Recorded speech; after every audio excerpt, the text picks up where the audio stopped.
We are now going to learn about the scaling up of STI services. STI services are one of the most important aspects of TI.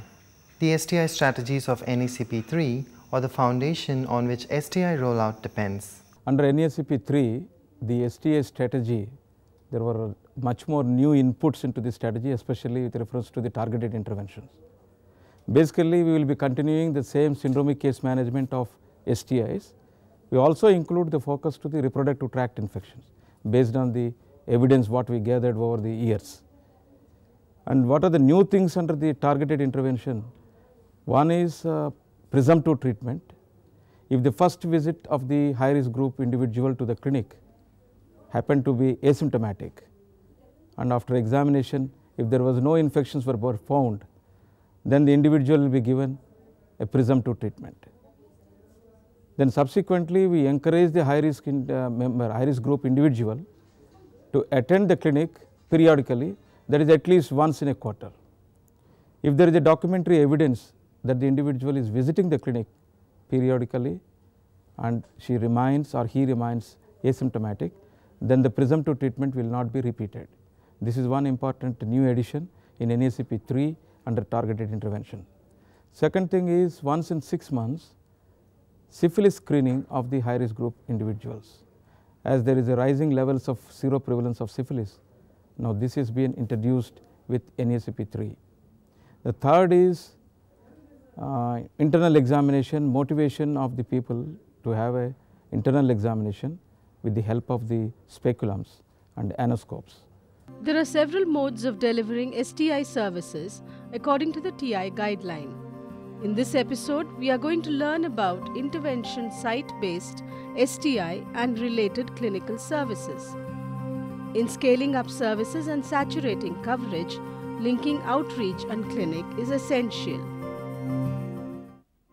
In order to do this, the outreach team and the clinical team meet daily to identify those community members who need to be followed up. Bhagya, a peer educator, sets out to look for her peers who need to be followed up. I've got a list of 5 members from the committee for PMT follow-up, SM follow-up and health checkup. They have a follow-up which they have not done. I hope I find them in the field and bring at least one of them to the clinic. She looks for her friends in their regular hotspots in the city. She meets one of them who has not been visiting the clinic and tries to find out why.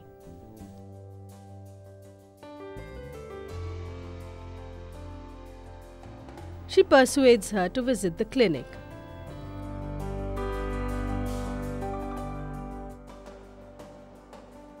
After entering all her details, she is then taken to the counselor. The counselor advises her on HIV infections and STI and tells her about the importance of condom usage. She is then taken to the doctor who examines her and prescribes medicines.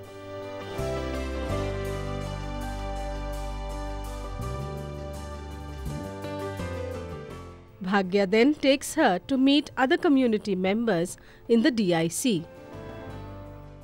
Initially, we had a bit of problem in convincing them. Then I sat with them in different community meetings. I went to field, and once they said how the doctor should be. Doctor should be very friendly, and he should touch them, and it should not be just like treating the patient. Doctor should be like a friend. So I started practicing it, and now the speculum examination or internal examination has become a norm. Over time, the community members have to be owners of the services. In order to develop ownership, we have to have clinic management committee. Here is such a committee meeting going on. Let us hear from them what their roles are. This is our clinic management committee. From the community, we are 5 members, 2 females, 2 males and 1 HDA. The Clinic Management Committee and the Referral Subcommittee run by the community is an important link in assessing the quality service and its reach to the core group. The committee assesses the doctor and other paramedical staff in dealing with the community. They take stock of the medicine and referral activities which helps community get treatment at all times. This process is a crucial link in community involvement. The committee also harvests information from the community members with regard to the service. You have seen how crucial STI services are. Step 5 in the TI guidelines explains in detail about STI services. Please refer to the guideline. In STI services, one has to keep in mind that clinicians should have the right attitude towards the community. Services should be available as per the needs of the community. Services should be accessible at optimal location, that is, not too far from the major sex work sites. Basic infrastructure facility should be maintained at the standards stipulated by the NACO STI guidelines. Confidentiality between the clinic team and the community needs to be maintained. To improve service level, the TI guidelines recommend participatory tools. Let us see how a master trainer trained peer educators on mapping of condom availability and accessibility. I am a master trainer from NACO. Let us discuss condom programming. What are different names of condoms? You call them by different names like Nirod, Chocolate, Deluxe, etc.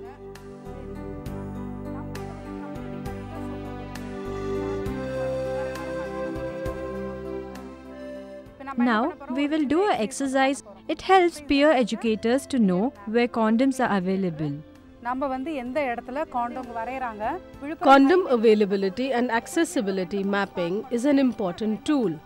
This exercise looks at availability of condoms, pickup points, and number of risks they encounter at every spot and barriers in condom usage.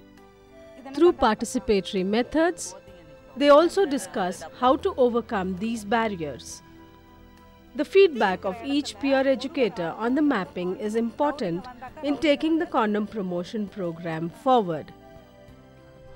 We should know how many kotis and hijras are standing at various spots in the town. Based on that, we will make condoms available.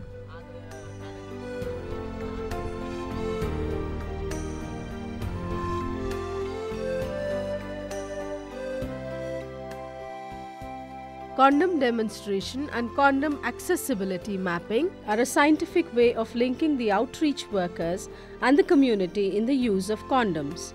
Here, the master trainer helps peer educators in all the three activities and engages peer educators to demonstrate the correct use of condoms.